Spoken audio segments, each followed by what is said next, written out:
Facebook, Snapchat, Tumblr, Instagram. They're all forms of social media. With social media, we are in contact with more people. That is, we are more connected. But are we really? Throughout our lives, in one way or another, we are connected physically. But lately, in this era of electronics, our relationships are evolving into wireless form. Oh, now here's something fun. Let's take a selfie. Mom? Oh, hey, Mom. I need your phone.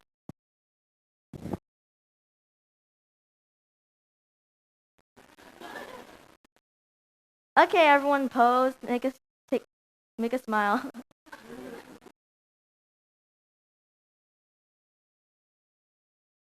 Here. Thanks, Mom.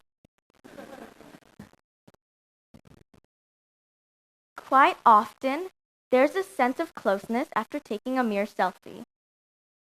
This is a picture of my sister and her friend Twitch. You may know Twitch from shows like So You Think You Could Dance, The Ellen DeGeneres Show, and others. As you can tell from the picture, my sister and Twitch are really close. They're like tight. Not. This sense of closeness after taking a mere selfie is an illusion. We may be losing the ability to have human connections because social media gives us a false sense of relationship. Our ability to have human connections is like a saw. The less we use it, the duller it gets. If you're like me, when I think I've connected, I stop trying. I stop improving. I stop sharpening the saw because I think I've reached the goal. Big Think, an online newsletter, states that the average Facebook user has 388 friends.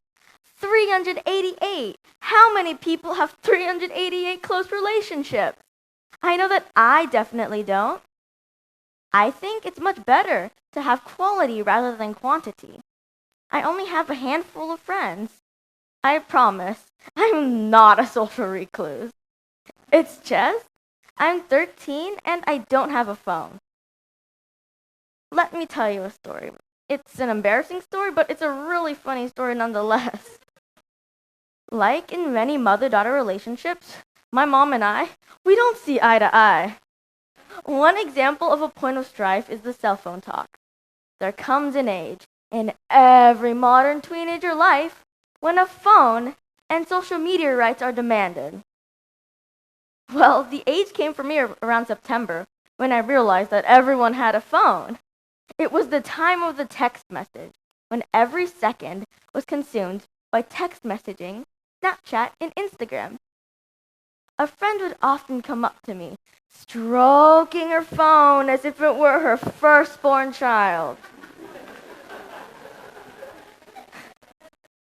To be honest, I was jealous that people were having fun online without me. I had a case of FOMO, fear of missing out. Instantly, I demanded a phone and social media rights from my parents, on the grounds that it was the norm and that everyone was doing it, and that I would just die if I didn't get it. Well, long story short, I don't have a phone, and don't worry, folks, don't worry. I am still alive. What I found interesting were the reasons my mom gave me for not giving me a phone. 1. No. Because I said so, I'm the parent, you're the child. 2. There are dangers to the internet you are not yet prepared for. 3. True friendships should require a little effort. Those who really value their relationships with you will reach out to you and pursue you, and you should pursue and reach out to them as well. The third reason was the most applicable to me, and a lack of a proper cell phone actually played into my hand. I learned which people wanted to have a relationship with me because they took the extra step to reach out to me. I really appreciated the extra effort that people took, in that we're all busy. Teens sleep about 8 hours, go to school for 7 hours, plus extracurricular activities daily. But what blew my mind is that according to CNN, the average teen spent about 9 hours a day on social media. 9 whole hours! Isn't that crazy? That means the average teen spent more time diligently liking selfies than focusing on getting good grades. Though the statistic made sense if you consider the fact that teens often prefer social media to social gatherings and even one of the most precious things in life, sleep. So, is there someone responsible for this whole epidemic of overuse? I don't think so. It's so easy to point fingers, but social media is just a tool. Like a knife, its function depends on the one who wields it. If used correctly, social media can be a beneficial social supplement. It gives us a fast and easy way to spread and receive information from all over the globe. We can connect with a friend in a country half a world away. We can find communities with mutual interests. We can arouse attention for a cause. Social media is a great conversation starter, a utilitarian way to break the ice, and so much more when used effectively. So in the end, social media isn't our enemy. What we must do is focus on the genuine human connection. We need to make this human relationship thing happen. To have human relationships, it takes time and effort. We have to invest in one another. We have to engage in each other's lives. Let me tell you my last story, because one thing I have is a whole lot of stories. Oftentimes, healthcare workers have human connections with their patients. Some deal with birth, others with midlife, and some with death. My father is an oncologist, so he has the blessing and the burden to journey with his patients during a tough time in their life. Because he's always working for his patients, strong relationships are inevitable. He invests in them, and they trust in him.